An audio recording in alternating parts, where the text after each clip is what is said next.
Kay and I are big fans of Jeopardy, and we are very pleased with the new host of Jeopardy, Mayim Bialik.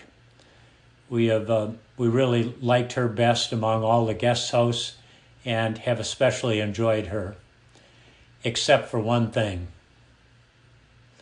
When when she as a host goes to one of her various practiced responses to when a contestant gets a question correct, instead of just saying correct or a couple other things, one of the things she says, that is them, that is her, that is him.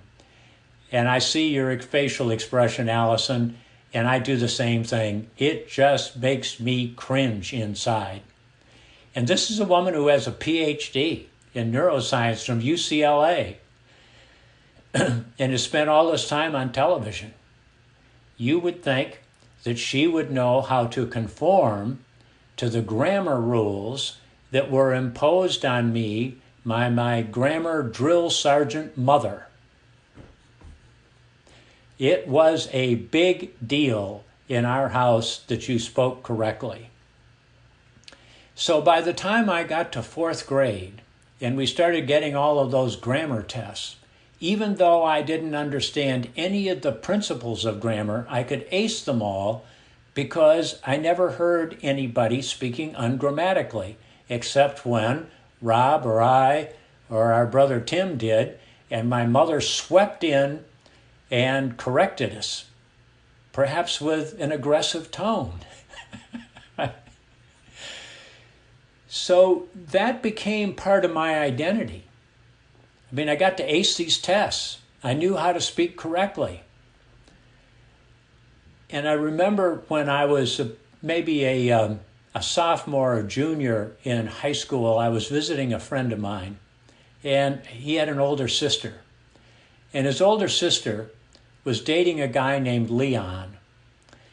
And the older sister was extremely smart. I have no doubt that she probably racked up a score of above 1,500 on her SATs out of 1,600. And I heard her say as I was visiting my friend one day, me and Leon gets to share a locker this year.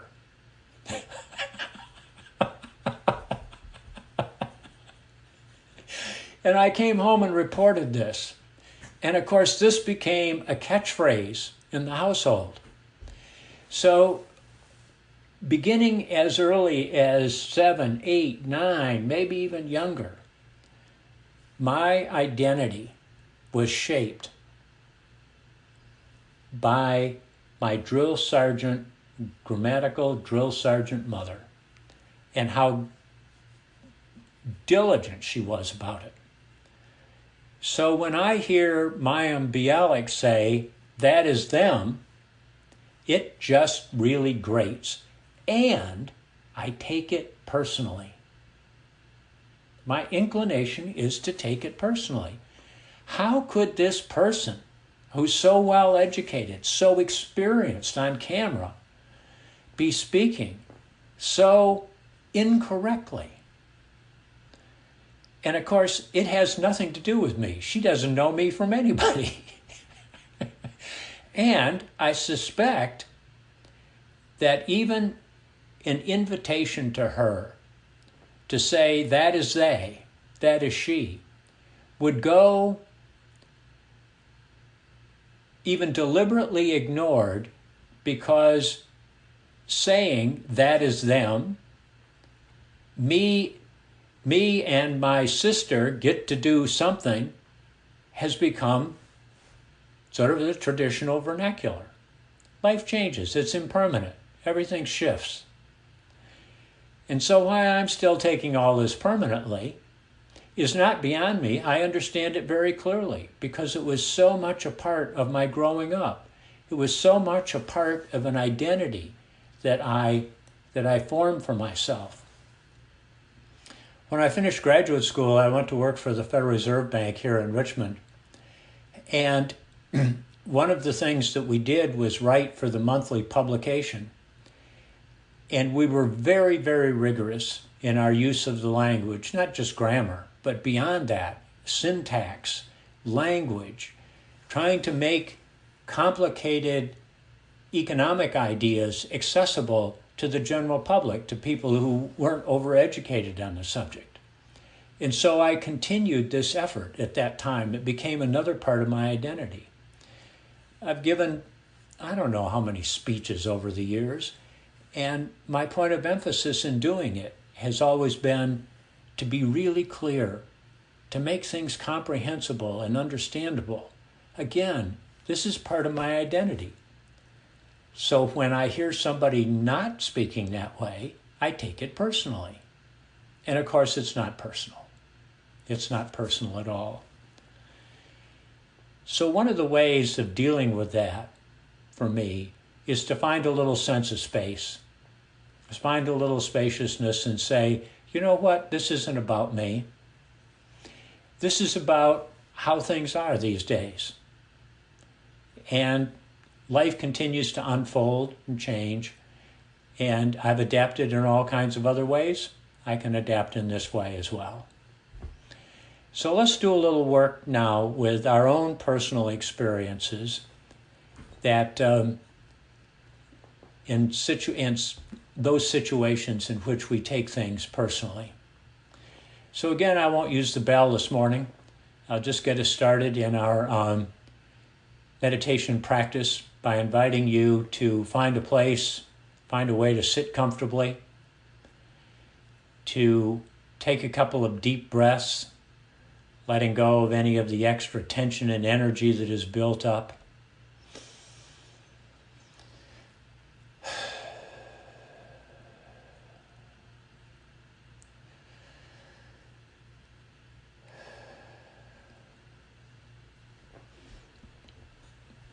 And settling in to the surface I'm sitting on, and softening.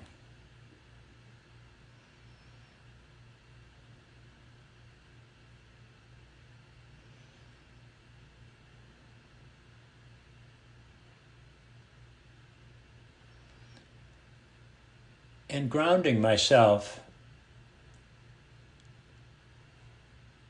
feeling my feet on the floor, the support of the floor under my feet, the support of the chair I'm sitting on,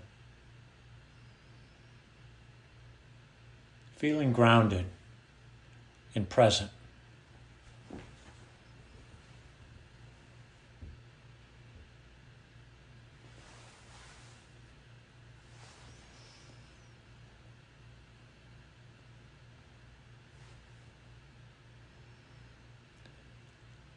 Inviting you now to recall a situation when you were noticeably upset by something that happened. Something that somebody said or you read or heard about. And you were taking it personally. Your upset was accompanied by phrases like, "How can that be said at this time? Why would she say that to me? What's the matter with him or her?"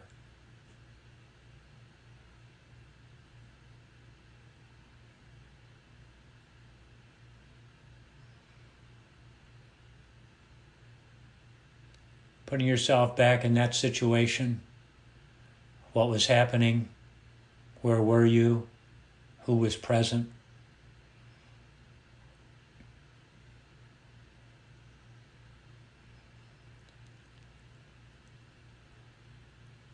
And as you review this situation, also consider how one or more of the four conditions of being human beyond our control may be in play here.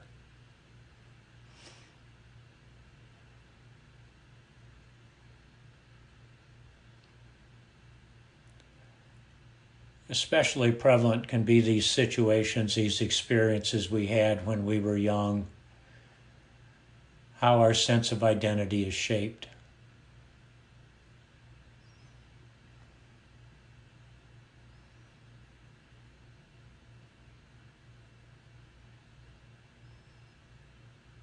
Giving yourself time to take in all of this experience, so taking it personally, how one or more of the four conditions is in play.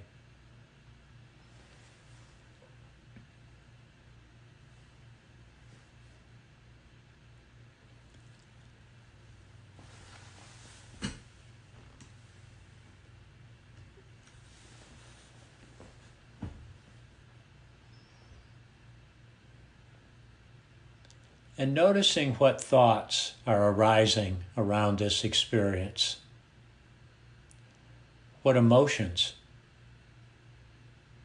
Irritation, anger, sadness, frustration.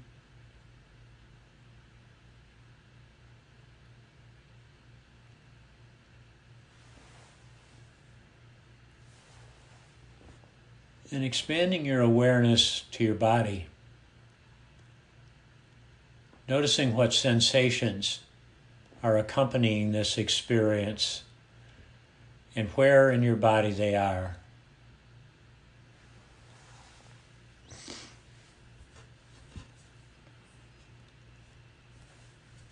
Perhaps you might be feeling even a little constricted with your thoughts, emotions, and sensations.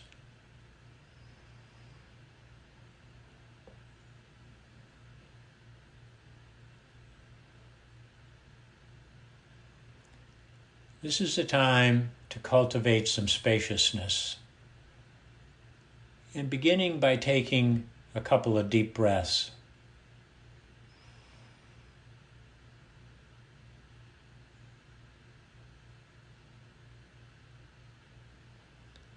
And then directing your attention to where in your body you're feeling this experience. Perhaps the neck and shoulders or chest, abdomen. Concentrating your attention on the sensation. Without judgment. You're the play-by-play observer here. Pressure in my chest. It's intensifying. It's moved from one side of the chest to the other.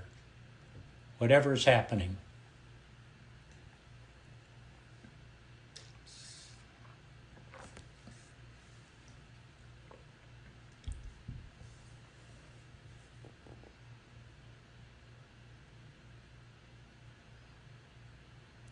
It is so often the case when we concentrate our attention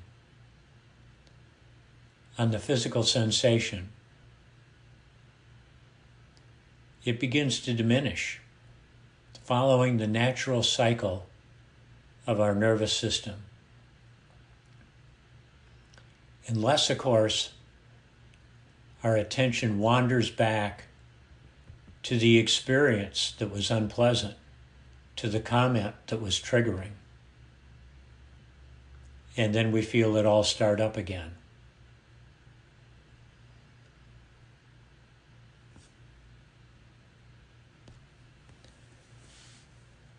And as we begin to feel that sensation ease off, we can go to the practice we introduced on Wednesday of expanding our awareness on the in-breath,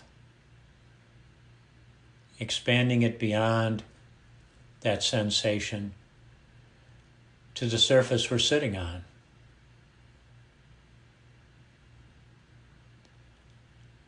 Expanding it to the room we're in.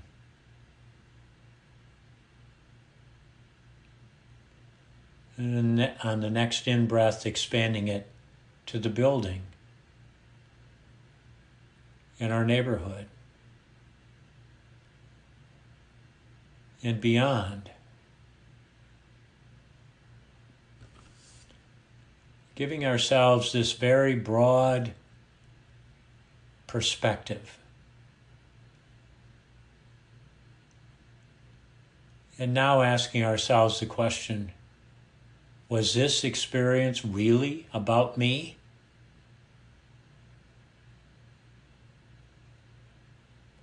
What role did my sense of identity, did my own personal experiences play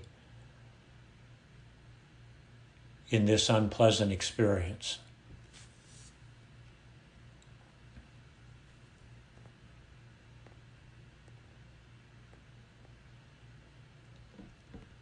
And now being a little bit curious and saying, what's next?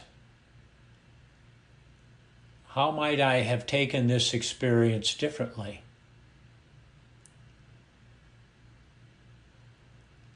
How might I have considered how the four conditions are affecting the person who jump-started this experience?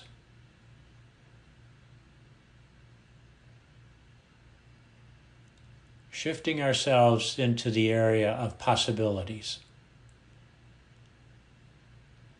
Finding alternative responses.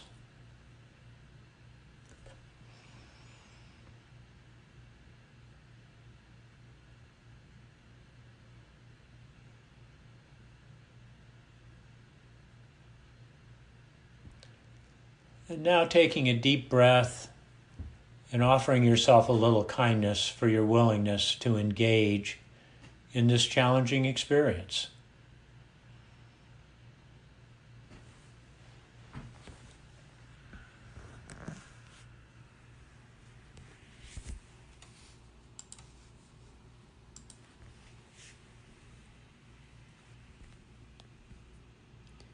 And in your own time, whenever you're ready, opening your eyes and coming back to Zoom time,